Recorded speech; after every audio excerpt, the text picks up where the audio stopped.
They wanted to catch David Beckham cheating on Victoria. Yeah. So News of the World contacted this woman that had allegedly slept with David Beckham. Right. And they managed to get the texts. Okay.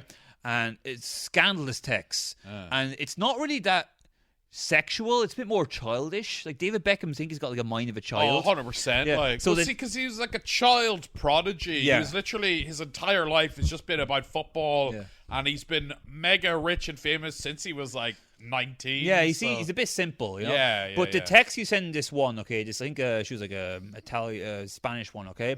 It's all just like, yeah, I'm Peter and you're my Wendy.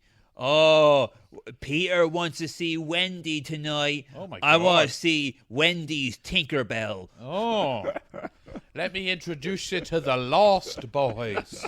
Dwight York, Andy Cole, Giggsy, the Neville brothers.